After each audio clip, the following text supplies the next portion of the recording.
fatos e versões. O que vai impactar na sua vida agora no Café com Política. Que hoje recebe o deputado estadual Bruno Engler aqui conosco. Obrigado mais uma vez por estar aqui na bancada, deputado. É um prazer estar aqui. Agradeço a você, Guilherme, Thalita, a rádio pelo espaço. Agradeço a todos os ouvintes pela atenção. A gente tem alguns bons assuntos para tratar no dia de hoje, deputado. Vamos começar sobre esse acerto publicado nas suas redes sociais sobre a possibilidade, agora cada vez mais real, de uma nova candidatura à Prefeitura de Belo Horizonte. Queria que o senhor contasse um pouco exatamente, foi uma conversa direta com o presidente Bolsonaro, teve uma conversa já também com o presidente do PL, um acerto também com o Nicolas, que é, nesse momento, o presidente do PL-BH. Como é que foi essa organização para isso acontecer? Então, isso é um processo que já vem ocorrendo há bastante tempo, vem sendo conversado. É uma ideia que o presidente Jair Bolsonaro gostou, abraçou, está de fato investido nesse projeto. Conversei também bastante com o Nicolas. Ele disse que nesse momento não tem interesse em estar disputando a prefeitura, que ele confia na minha pré-candidatura, pela nossa parceria, por saber que a gente pode estar fazendo o melhor para Belo Horizonte. Então isso é uma coisa que vem sendo conversada, construída há muito tempo, que a gente está buscando também ampliar o nosso espectro aí com novas parcerias, com novos apoios também. Contamos muito com o senador Cleitinho, que é um aliado importantíssimo, e isso é algo que surgiu novamente na imprensa ontem, teve uma repercussão bastante expressiva e para mim é muito bom, é uma honra, uma responsabilidade estar como pré-candidato aí desse campo da direita conservadora, desse lado bolsonarista para BH. A eleição é só no ano que vem, deputado, mas é claro que essas articulações elas começam a acontecer, inclusive para os outros candidatos que estão aí se colocando como pré-candidatos a essa disputa. O que seria hoje o principal adversário de Bruno Engler à Prefeitura de Belo Horizonte?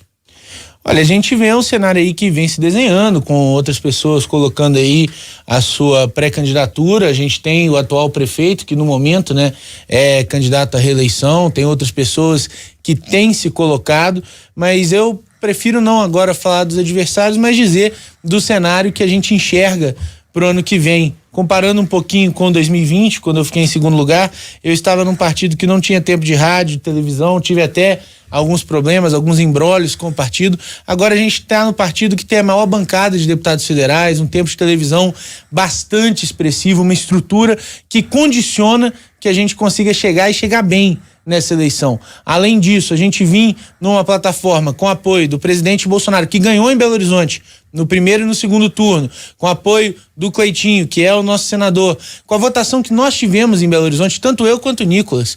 Eu tive 13% dos votos para deputado em BH. 187 mil votos. O Nicolas teve 22%, 306 mil votos. Essas votações são votações de eleição majoritária, mostram que o povo belo-horizontino realmente confiou no nosso trabalho. Então, eu acho que tem muita gente ainda que vai ser candidato, tem gente ainda que vai desistir no meio do caminho, mas independente disso, eu acho que a gente está muito mais forte e estruturado para o ano que vem do que foi há 3 anos, em 2020. E olhando para partidariamente o que o PL tem feito, a gente já ouviu inclusive nessa mesma bancada o deputado Júnior Amaral falando sobre as possibilidades que o PL tem de concorrer em Contagem. O senhor coloca a sua candidatura para pré-candidatura para Belo Horizonte. O partido tem uma ideia de ampliar isso para outras cidades da região metropolitana também? Olha, eu imagino que o partido ele vai ter diversas candidaturas por toda Minas Gerais e por todo o Brasil.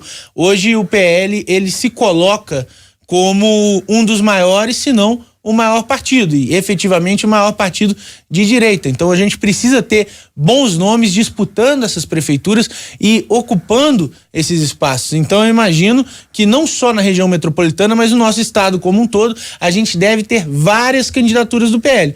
Em alguns cenários onde não seja possível ter uma candidatura própria, nada impede também do PL fazer parte de uma composição. Mas sempre lembrando o tanto que o PL agrega, sendo o maior tempo de rádio e televisão, sendo hoje o partido com a maior representação na Câmara dos Deputados. Um acordo com o Partido Novo está nesse radar? Olha, eu acho que é uma coisa que pode ser conversada. Eu acho, mais até do que o Partido Novo, que a gente respeita bastante, o importante seria um apoio do governador Romeu Zema. Eu, inclusive, tenho um bom relacionamento com o governador. Hoje sou vice-líder de governo. Isso é uma coisa que ainda não foi consertada, não foi acertada. Mas eu acho que existe um espaço para a gente ter esse diálogo, ter essa conversa. Eu acho que fortaleceria ainda mais essa pré-candidatura. Agora, deputado, há nos bastidores aí uma informação de que a esquerda estaria esperando uma decisão vinda do PL, vindo da direita, para poder definir também o nome que disputaria a prefeitura de Belo Horizonte. Isso preocupa vocês de alguma forma? Não, de maneira nenhuma. Inclusive, tanto 2018 como 2022, a gente viu o presidente Bolsonaro ganhando aqui. 2020 foi uma situação extremamente atípica com a questão toda da pandemia. A campanha ficou muito alijada, nem debate teve um debate na Bandeirantes que o Calil nem foi. Todos os outros debates foram cancelados. Então, foi uma campanha muito diferente devido àquele contexto que a gente vivia. Belo Horizonte, por mais que tentem pintar a cidade assim, não é uma cidade de esquerda, é uma cidade que tem valores conservadores, que tem valores da família. Então, independente de quem a esquerda lançar, nós vamos estar prontos para debater, discutir Belo Horizonte e para ganhar essa eleição. O senhor acha que a derrota eleitoral do presidente Bolsonaro no ano passado nas eleições tem algum peso na hora de tratar das eleições municipais pensando em 2024? Olha, evidentemente é uma coisa que é levada em consideração, né? Quando a gente trata de relação com o governo federal, houve uma mudança muito brusca. Mas quando a gente olha para BH, eu acho que a gente precisa mostrar o modelo que a gente quer que o nosso município tenha. E a gente quer um modelo semelhante ao que foi o governo Jair Bolsonaro. Inclusive, quando a gente fala da nossa cidade, a gente tem aí a questão do metrô, por exemplo, da ampliação, a criação aí da linha 2, que foi uma construção do governador Romeu Zema junto ao presidente Jair Bolsonaro e que inclusive setores do PT, do partido do Lula, ameaçaram até ir à justiça para derrubar a ampliação do metrô. Então, é mostrar que a gente não quer esse modelo do atraso, da corrupção, da incompetência que a gente vê, infelizmente, na quadrilha que se instalou em Brasília. Pelo contrário, a gente quer um modelo sério de gestão que vai trazer avanço para nossa cidade. Deputado, vamos falar de uma situação que acontece hoje, uma operação da Polícia Federal fazendo buscas na casa do ex-presidente Jair Bolsonaro. Há informação de bastidores ainda a serem confirmadas de que inclusive os telefones de Bolsonaro e da Michelle Bolsonaro teriam sido apreendidos aí pela polícia e a prisão de Mauro Cid, braço direito do ex-presidente. Desculpe, como que o senhor recebe essa informação? Como que o PL está se organizando aí após essa divulgação dessa operação? E nós sabemos da proximidade, né, de Bruno Engler com a família Bolsonaro. O senhor chegou a conversar com alguém agora pela manhã? Não, agora pela manhã não. Acordei para vir aqui pra rádio, fui pego de surpresa aí com a notícia, um completo absurdo, né? Primeiro, a começar que é do inquérito das fake news, o inquérito do fim do mundo, que todo mundo sabe que é completamente irregular e inconstitucional. Segundo, que a gente observa aí, mais uma vez, uma atuação política, né? A gente nem pode falar o nome, senão é perigoso eu ser preso, fecharem a rádio, derrubarem a live, o programa, mas o que acontece? Ontem a gente teve uma vitória importante, que foi o adiamento do PL da censura. Essa era a pauta do dia, tá até aqui, ó, na capa do Tempo: articulação evita a derrota de Lula na votação do PL, e aí de repente, por coincidência, vem essa situação aí toda fabricada no ato de tentar atacar a imagem do presidente Jair Bolsonaro e do seu entorno. Agora, lamentável, né? A gente via antes a Polícia Federal, de fato, correndo atrás de bandido, prendendo doleiro, prendendo empreiteiro, prendendo corrupto. Agora a Polícia Federal faz operação porque, não sei o quê, colocou nome de vacinado, não vacinado no sistema. Então, assim, uma situação absolutamente lamentável. A gente sabe que um caráter político e não jurídico que motivou isso daí. O senhor cogita, com base nisso que acabou de dizer, deputado, ou o próprio PL, a fazer algum tipo de representação acusando a Polícia Federal ou ao Ministério da Justiça sobre esse uso político? Olha, eu acho que isso precisa ser conversado junto ao partido, principalmente na instância lá de Brasília, para ver qual vai ser a resposta adequada, inclusive do próprio Bolsonaro, qual que vai ser o posicionamento público dele, para que a gente possa estar dando apoio nesse sentido. Isso tudo ocorreu de uma maneira muito recente, mas assim, é lamentável essas atitudes que estão sendo tomadas por parte de alguns poderosos da República. Ex-presidente Jair Bolsonaro prestou depoimento na semana passada à Polícia Federal. De alguma forma, vocês esperavam que alguma operação como essa de hoje pudesse acontecer? Já havia essa expectativa por parte da cúpula bolsonarista?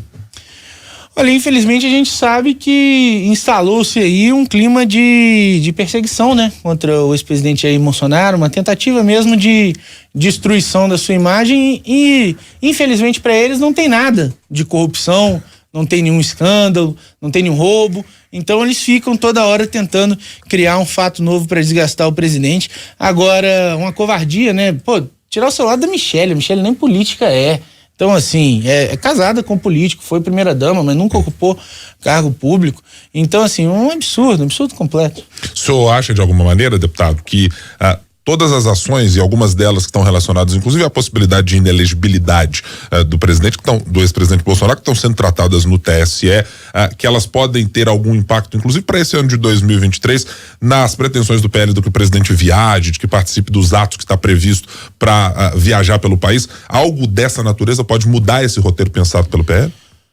Olha, eu imagino que uma eventual inegibilidade do presidente Jair Bolsonaro não retira a sua expressão e a sua força política. Então, enquanto um agente fomentador do partido e fortalecedor do partido, isso não impede que ele rode o Brasil, que ele leve as suas ideias, a sua plataforma, não impede em nada. Mas o que a gente observa realmente é uma politização da justiça e um medo de um retorno do presidente Jair Bolsonaro, porque sejamos francos aqui, a gente tem um governo hoje que é um desastre, um caos total. A gente sabe que o Brasil está indo ladeira abaixo e que em 2026, se permitirem que o presidente Bolsonaro dispute a eleição, ele é o franco favorito, porque a gente vai pegar um país destruído pela corrupção, pela incompetência, pela bandalha do Lula e da sua quadrilha, e as pessoas vão lembrar que tiveram um governo sério até a posse desse ladrão. Então, é uma tentativa, uma artimanha para tentar tirá-lo do jogo. Eu não duvido que tornem o presidente Bolsonaro inelegível por causa disso, porque factualmente não tem nada que o torne inelegível. Mas independente de uma decisão nesse sentido ou não, a força política dele se mantém. Acho que não impede em nada essa atuação dele como um agente fortalecedor do PL. Minas teve um papel muito importante, deputado, principalmente com a atuação que você teve, que Nicolas Ferreira teve, o apoio do senador Cleitinho Azevedo, depois o apoio do governador Romeu Zema, né, no segundo turno das eleições, criticado inclusive por vocês em certo momento, né, que esse apoio teria vindo de forma tardia, mas depois reconhecido. Diante desse cenário de depoimentos e investigações, qual que é o papel que vocês, que estiveram ao lado do ex-presidente e que tornaram esse apoio mais conhecido, foram eleitos com recordes de votação aí, tem hoje para tentar manter o nome da direita como nome forte e tentar manter o nome do ex-presidente?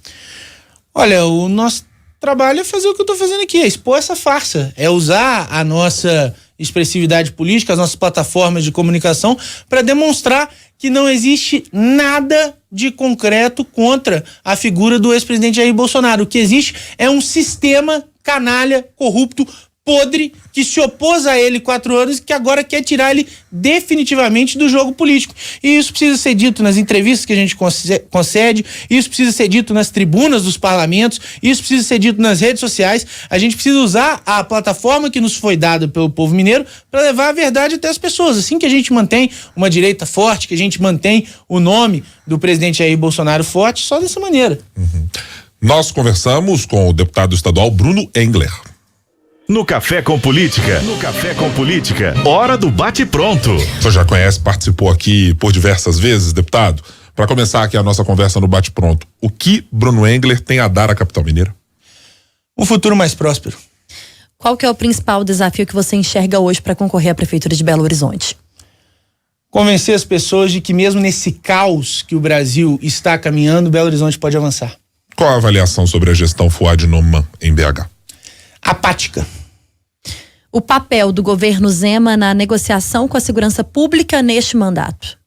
Olha, a gente está buscando uma construção para conseguir o que foi prometido no início do mandato passado. Qual a importância de Jair Bolsonaro na campanha de Bruno Engler em 2024? Fundamental. O presidente da Câmara de Belo Horizonte, possível candidato à prefeitura no ano que vem, Gabriel Azevedo. É uma figura que eu respeito, mas que eu divirjo em diversos pontos. Nós conversamos com Bruno Engler, deputado estadual, que esteve aqui mais uma vez conosco na nossa bancada.